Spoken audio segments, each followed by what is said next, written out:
Donc question à Thomas Porte qui vient donc qui est un cheminot, un syndicaliste, qui est une figure qui a été une figure de la lutte contre la déréglementation et la privatisation du rail public en 2018 et qui est auteur aujourd'hui d'un livre qui s'appelle Au cœur de la haine. Donc Thomas Porte a participé au Forum social à Brest ce week-end et il présente son livre sur la montée du Front National et sur les moyens de s'y opposer. Et donc il a été attaqué en justice aussi par un groupuscule d'extrême droite qui s'appelle Génération Identitaire suite à sa dénonciation du coup de force raciste au col de l'Échelle contre les réfugiés en début 2018. Donc il a été attaqué en justice. Son procès a été reporté là suite au mouvement de grève des avocats. Mais donc il sera reporté pour 2021. Mais Thomas Porte est là pour nous parler puisque il a participé à ce forum social et on va lui poser quelques questions sur ce livre. Alors pourquoi ce livre Au cœur de la haine? Qu'est-ce qui vous en a donné envie? D'abord bonjour et merci pour l'invitation. Ce livre il fait suite à mon assignation en justice par Génération Identitaire. Donc en avril 2018, vous vous rappelez, ils avaient occupé le col de l'Échelle dans les Alpes avec une opération qu'ils avaient appelée Stop Migrants pour dénoncer la soi-disant invasion migratoire. Ils avaient remplacé la police républicaine en rétablissant les frontières, ce qui est illégal. Et je crois que j'avais dénoncé cette opération parce que c'est absolument dégueulasse. Je suis un petit-fils de républicain espagnol, donc je suis particulièrement marqué par ces questions-là. Et je crois que l'autre aspect qui avait aussi suscité beaucoup de colère chez moi, c'est qu'à cette époque-là, nous étions en pleine bataille des cheminots, en 2018, contre la réforme du ferroviaire. Et quand nous envahissions les voies, il y avait les CRS qui venaient dans les 10 minutes suivantes nous déloger. Et le jour de l'opération de Génération Identitaire, Gérard Collomb avait simplement communiqué en disant « Nous avons l'opération sous contrôle ». Donc c'était absolument inacceptable. Et immédiatement après ma réaction, j'ai reçu une assignation en justice pour injure publique. Et très rapidement, avec mon avocat qui m'accompagne depuis le début, Antoine Comte, et la présidente de mon comité de soutien, Marie-Pierre Vieux, que je remercie au passage pour l'investissement qu'elle met à mes côtés, nous avons fait le choix d'en faire une bataille politique, parce qu'il est hors de question de baisser la tête devant celles et ceux qui doivent être condamnés, qui sont aujourd'hui des militants fascistes, qui sont des militants qui se font les porteurs d'une idéologie extrêmement dangereuse. Et je crois qu'il ne faut pas baisser la tête. Et la bataille, elle se mène sur le plan politique. La bataille des mots, elle est importante. On y reviendra sûrement. La question idéologique est centrale aujourd'hui si on veut regagner du terrain contre l'extrême droite en France. Merci bien. Donc du coup, vous avez choisi d'écrire un livre et ce livre, il se passe dans plusieurs endroits, du nord de la France à l'est, en passant par la Sarthe, donc un territoire rural, ou Nice ou Lyon. Est-ce que vous pouvez nous expliquer comment vous avez construit ce livre et pourquoi ces territoires? J'ai choisi différents territoires où l'extrême droite est implantée, où elle tend à s'implanter. Effectivement, comme vous l'avez rappelé, j'ai commencé par le nord de la France et Hénin-Beaumont qui est un peu entre guillemets la ville du Front National puisqu'elle a été prise il y a très peu de temps et c'est Steve Brivois qui est aujourd'hui maire, qui a été député européen et c'est la circonscription de députation de Marine Le Pen qui est élue avec plus de 70% des voix et qui à la présidentielle fait 65% des voix sur ce territoire face à Emmanuel Macron. Donc j'ai voulu aller là-bas et en parallèle je me suis rendu aussi à Hayange qui est une mairie Front National depuis 2014 qui a été gagné par un jeune maire, un ancien syndiqué de la CGT, donc c'est là aussi particulier. Vous êtes à la CGT? Oui, je suis aussi membre de la CGT, donc ça m'interpelle, puisqu'on dit souvent que beaucoup d'ouvriers et de syndicalistes votent pour l'extrême droite. Je crois que si vous lisez mon livre, vous verrez que c'est faux, et je m'inscris en faux contre ce discours-là. La majorité des ouvriers, malheureusement, aujourd'hui, ils votent plus, ils s'abstiennent, donc c'est aussi ça l'enjeu. Mais je crois que ce que j'ai vu dans le nord de la France, c'est vraiment une désindustrialisation très forte, une casse de l'emploi, un abandon des services publics et quelque part un sentiment de ces gens-là d'être abandonnés par les pouvoirs publics et politiques et de ne pas avoir de réponse et de se jeter dans les bras de l'extrême droite qui a un discours d'apparence sociale mais qui en réalité sert les intérêts du capital et de la finance et c'est je crois quelque chose qu'il faut déconstruire, il faut déchirer vraiment le voile des mots portés par l'extrême droite pour aller sur la réalité des actes et c'est comme ça qu'on va gagner du terrain. Après vous avez évoqué la Sarthe, effectivement département rural mais aujourd'hui gangrénée par l'extrême droite, qui n'existait pas il y a encore 10 ans, où elle faisait 3 à 4% aux élections. Aux dernières élections régionales en 2015, elle est en tête dans quasiment 80% des communes au premier tour. Elle a eu des élus en 2014 au conseil municipal pour la première fois de l'histoire de la Sarthe, et elle tend aujourd'hui à se développer partout, et notamment là aussi, au fond de la Sarthe, où on a tous en mémoire l'usine Argo-Wiggin, la papeterie qui a laissé 1000 salariés sur le carreau. Très récemment, c'était... Ou c'était il y a quelques mois, Ouais. où en réalité on s'est aperçu qu'il manquait que 25 millions d'euros. Je dis que 25 millions d'euros parce que ça peut paraître beaucoup, mais à l'échelle aujourd'hui des richesses qui sont produites dans le pays et de la manne financière que détiennent certaines personnes, c'est très peu. Et d'ailleurs, les ouvriers avaient une réaction très forte, puisque personne n'avait voulu mettre 25 millions d'euros. C'était la semaine où Notre-Dame de Paris avait brûlé à Paris, et en quelques jours, Bernard Arnault par exemple et ses amis avaient réuni des centaines de millions d'euros. Alors je dis pas qu'il fallait pas sauver le patrimoine français, mais je crois qu'on a les moyens aussi d'investir dans l'industrie.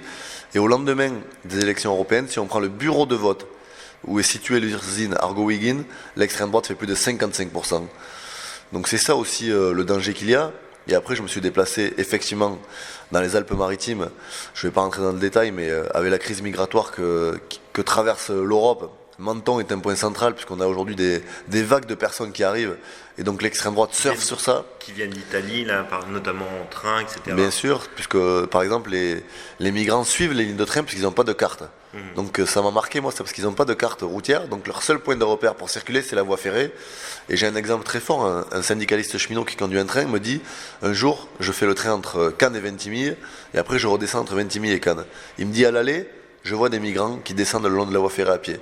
Il me dit j'ai deux solutions, soit je dis rien et je prends le risque de les écraser au retour, soit j'appelle la police et je les fais arrêter. Il a fait finalement le choix d'appeler la police et de les faire arrêter parce que de façon humaine, il n'assumait pas de prendre le risque d'écraser des gens. Donc ce sont des choix qui se respectent, qui sont tout à fait compréhensibles. Et en plus, les Alpes-Maritimes sont marquées par une histoire extrêmement forte encore aujourd'hui avec des Roland d'Algérie française. Et on a encore des petits-fils de l'OAS qui sont aujourd'hui conseillers municipaux. On a un héritage très lourd et Christian Estrosi joue un rôle particulier puisqu'il a inauguré une stèle sur la promenade des Anglais à Nice. Et il avait dit cette phrase, vive l'Algérie française. Donc ce qui donne un peu quand même la température de cette région-là où si vous analysez les scores dans les Alpes-Maritimes, droite et extrême droite, c'est 90% des scores à toutes les élections. Donc c'est extrêmement difficile pour le mouvement progressiste de combattre ça. Et après, je me suis enfin déplacé à Lyon. Et alors, juste pour revenir sur Nice, parce qu'en fait, on parlait des cheminots, voilà, cheminots qui ont eu ce choix cornélien à faire, mais il y a quand même aussi des consignes qui sont données par la direction de la SNCF qui ne sont pas appliquées par les cheminots, notamment, et par les contrôleurs, par exemple. Bien sûr, la SNCF, elle a un jeu, je peux le dire aujourd'hui, dégueulasse, si vous allez à la gare de Menton-Gare-Avant, qui est la dernière gare avant la frontière, c'est aujourd'hui un car en tranchée. Les forces de l'ordre dorment dans les bâtiments de la SNCF. Il y a des barbelés partout. Et la SNCF, elle communique plus aujourd'hui parce qu'elle a été mise en difficulté par les organisations syndicales et citoyennes qui sont mobilisées pour faire cesser ça. Mais elle donnait des consignes et des directives aux contrôleurs de train pour dénoncer quand elle voyait des groupes de gens qui ressemblaient à des migrants. Donc déjà, on est sur quelque chose de très, très dangereux. Et elle demandait de prendre en photo ou d'appeler la police. Donc c'est malheureusement...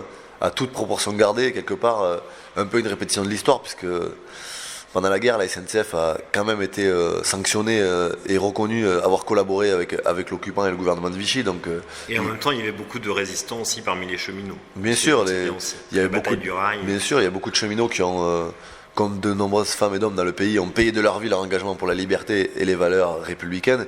Et aujourd'hui, on peut se féliciter d'une chose, c'est que malgré les pressions de la direction de la SNCF, très peu de cheminots, voire quasiment aucun, n'ont dénoncé des migrants parce qu'ils ont des valeurs, ce sont des salariés du service public, ce qui veut dire quelque chose, et ils ne sont jamais tombés dans ce panneau-là, et au contraire, leur colère, ils l'ont exprimée à l'égard de la direction pour les faire reculer sur ces décisions. Et donc vous parliez de Lyon aussi, comme autre étape de votre Tour de France, parce que Lyon c'est une ville particulière, le FN a peu de résultats électoraux, par contre c'est une ville dont on sait que Marion Maréchal Le Pen a construit une école récemment, et c'est une ville où l'extrême droite un peu violente, genre le GUD, etc., bastion social, est très présente aussi. Oui, c'est particulier. Alors ils n'ont pas des scores électoraux très importants, il faut dire qu'ils ont un maire qui s'appelle Gérard Collomb, qui chasse quand même allègrement sur les terres de l'extrême droite, donc ça facilite les choses. Maintenant, effectivement, c'est un cœur idéologique vraiment très fort de l'extrême droite, puisque vous l'avez rappelé, si vous prenez le vieux Lyon, sur l'espace d'une rue qui doit faire 200 ou 300 mètres de long. Vous avez le Bastion social, vous avez le GUD, vous avez Génération Identitaire, donc des mouvements qui sont ouvertement néo-nazis, qui sont ouvertement fascistes, qui font le salut nazi, qui ont pignon sur rue dans le Vieux-Lyon, sans que Gérard Collomb ait de réaction très forte. Alors il y a des fermetures administratives qui sont organisées par la préfecture, mais qui ne sont pas des réponses à la hauteur de ce que ça devrait être. Et il y a eu un phénomène qui s'est opéré après 1968, c'est que la fac de Lyon 2 a été scindée, c'est devenu Lyon 3. On a des gens qui sont venus enseigner comme Bruno Gollnisch quand même, et beaucoup d'enseignants... C'est un repère d'intellectuels, si on peut dire ça comme ça, d'extrême droite. Oui, ça a été un repère d'intellectuels de l'extrême droite. L'éducation nationale a fait le ménage, entre guillemets, puisqu'elle a réglé ça, mais on a quand même eu pendant des années des gens qui théorisaient sur la race, sur toutes ces questions-là, au sein d'une faculté, donc ça s'est propagé. Il y a une église catholique intégriste qui est très implantée dans le Vieux-Lyon aussi, et qui a des main dans la main, ils ont manifesté ces gens-là, l'extrême droite et l'église catholique, dans le cadre du mariage pour tous et de l'opposition à cette loi-là. Et en réalité, si Marion Maréchal Le Pen aujourd'hui a fait le choix d'implanter son école à Lyon, c'est que c'est pas un hasard, c'est un cœur idéologique qui est ciblé par l'extrême droite. Les résultats électoraux pour eux sont pas très importants là-bas, c'est surtout un centre de formation et une école de pensée qui leur permet de diffuser après. Très bien. Vous disiez incubateur, quoi, c'est un peu ça. C'est ça. Ouais. Alors, l'autre question que je voulais vous poser, moi, c'est parce que j'ai trouvé, donc on pourrait se dire, c'est un truc à se pendre là, parce que l'avenir paraît sombre, mais il y a quand même pas mal de raisons d'espérer, et notamment votre livre, il est construit autour de nombreux témoignages de militants de base qui luttent chacun à leur façon, avec leurs moyens et contre le FN, et donc c'est peut-être aussi des solutions, des portes de sortie, voilà, même si c'est pas la seule, on va en parler ensuite. Oui, je crois qu'effectivement, mon livre, il dresse un constat qui est noir, mais c'est un constat qui est, moi en tout cas, je juge réaliste, puisque aujourd'hui, ça sert à rien de se voiler la face, on connaît les résultats électoraux, et je crois que j'ai cette phrase dans le livre où je dis que l'extrême droite, elle gagne aujourd'hui du terrain à la fois dans les urnes et dans les têtes, mais partout où je suis allé, dans tous les lieux où je me suis déplacé, j'ai croisé des femmes et des hommes qui résistent au quotidien, qui luttent et qui mènent une bataille qui est extrêmement difficile. Parce que je crois que tant qu'on n'a pas milité dans ces conditions-là, on ne peut pas mesurer. Même moi qui me suis déplacé, qui ai rencontré ces gens-là, je suis resté 2-3 jours. Donc j'ai pas vécu ce qu'eux ils vivent. Mais un des exemples qui m'a marqué, par exemple, c'est sur la bataille de Secours Populaire à Hayange, où elle vient encore de gagner contre le maire, qui mène un combat à mort contre cette association-là. Et cette dame-là, elle mène un combat qui est formidable, puisque c'est de décision de justice en décision de justice. Le maire d'Hayange essaye de faire disparaître en réalité le Secours Populaire de l'espace public, jusqu'à envoyer des gens la nuit, employés municipaux évidemment, pour enlever le logo de la devanture du magasin, pour qu'il n'existe plus dans l'espace public. Et elle me disait, mais un jour, il perd la décision de justice, mais ils viennent quand même, on refuse de donner les clés, on s'aperçoit qu'ils nous coupent l'électricité et le gaz.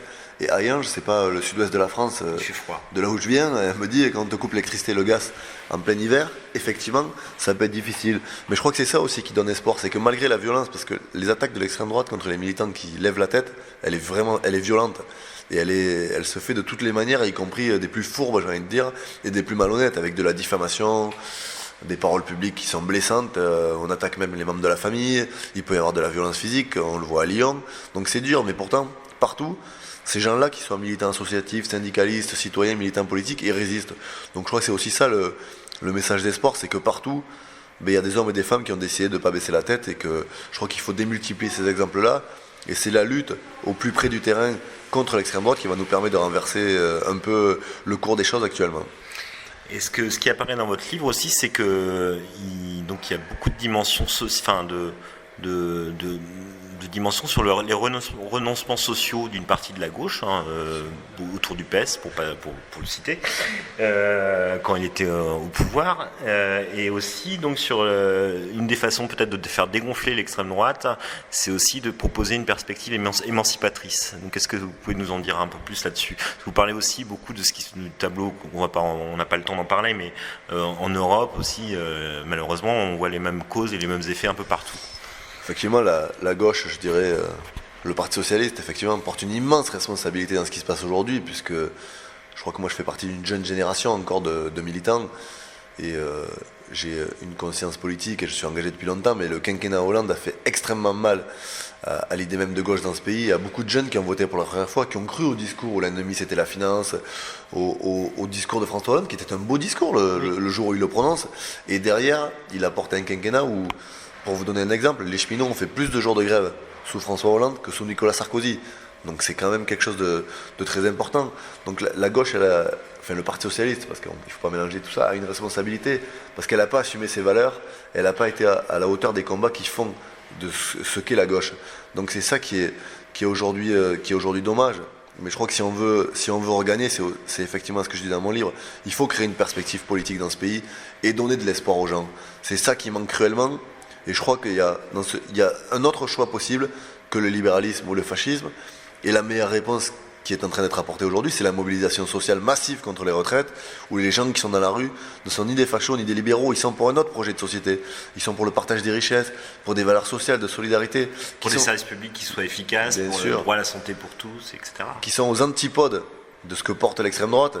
Et juste un mot sur la bataille idéologique. Effectivement, moi j'ai aussi fait le choix de faire ce livre, parce que le discours de l'extrême droite, il faut le déconstruire. Il faut mettre en contradiction les mots et les actes. Et je cite qu'un exemple, quand j'ai été à un moment, il y a une dame qui s'appelait Brigitte Petit, militante syndicale, qui travaillait dans une usine de valises très connue, Samsonite, pour ne pas la citer, et qui a été victime de délocalisation, de restructuration, finalement achetée par un fonds financier, puis liquidée. Pour la petite histoire, le patron du fonds financier, c'était Mitt Romney, qui était candidat à la primaire américaine, pour les démocrates d'ailleurs à l'époque. Et cette dame-là me dit... Mais l'extrême droite est venue à notre porte. Il y avait des gens qui étaient réceptifs à leur discours, parce que Steve Brivois était à l'époque simplement candidat à la mairie d'un moment, et il disait mais le travail par l'étranger, c'est délocalisé, nous on va défendre l'emploi des salariés français. Quand il a été député européen, Steve Brivois, comme l'ensemble des députés du Rassemblement national, qui était à l'époque le FN, a voté contre une résolution qui est certes symbolique, mais qui veut dire quelque chose, qui interdisait les délocalisations hors d'Europe. Le Rassemblement national venait dire qu'il défendait l'emploi français et il votait contre les délocalisations au Parlement européen. Donc c'est ça aussi qu'il faut expliquer aux gens, parce qu'il faut aussi mesurer que les gens qui sont dans la difficulté, quand des boîtes ferment, qui n'ont pas à manger, qui n'arrivent pas à se loger, ils ne sont pas sur le fait de savoir qui a voté quoi, qu'est-ce qu'ils font au Parlement, qu'est-ce qui est vraiment leur discours. Donc il faut arriver à apporter des explications concrètes aux gens et vraiment expliquer ce que c'est l'extrême droite aujourd'hui. Et c'est pas l'ami des travailleurs, c'est le parti ultralibéral, le plus ultralibéral peut-être qui existe aujourd'hui, plus que la droite et que le macronisme. D'ailleurs Marine Le Pen, on n'entend pas sur la hausse du SMIC, on n'entend pas sur la question des retraites, on n'entend pas sur la suppression de l'ISF, tout ça elle est d'accord avec ça. Donc il faut vraiment, je le répète, parce qu'il faut vraiment le déconstruire et apporter des exemples concrets. Voilà. Et concrétiser, c'est ça aussi, parce que du coup, c'est une histoire de langage, mais c'est aussi des actes concrets, parce qu'il y a aussi pas un désamour, mais une méfiance des hommes politiques, y compris de gauche ou des hommes ou des femmes politiques, et même des partis, des organisations politiques, y compris des syndicats.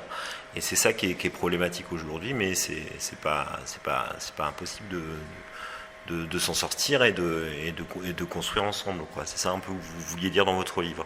Oui, c'est ça que je voulais dire. D'ailleurs, je le relisais en venant pour avoir des éléments pour le débat. Et j'ai cette phrase, je ne me rappelais pas, mais qu'un syndicaliste m'a dit, tu sais, quand on défend un bureau de poste dans un village et qu'on gagne le bureau de poste, il me dit on fait reculer l'extrême droite. Et donc effectivement, toutes ces petites batailles à l'échelle locale, ce sont des échecs face à l'extrême droite. Tout ce qu'on peut donner comme perspective positive autour des services publics, autour de l'éducation, de la justice sociale, du partage des richesses, tout ce qu'on peut gagner sur ce terrain-là, ça fait reculer l'extrême droite.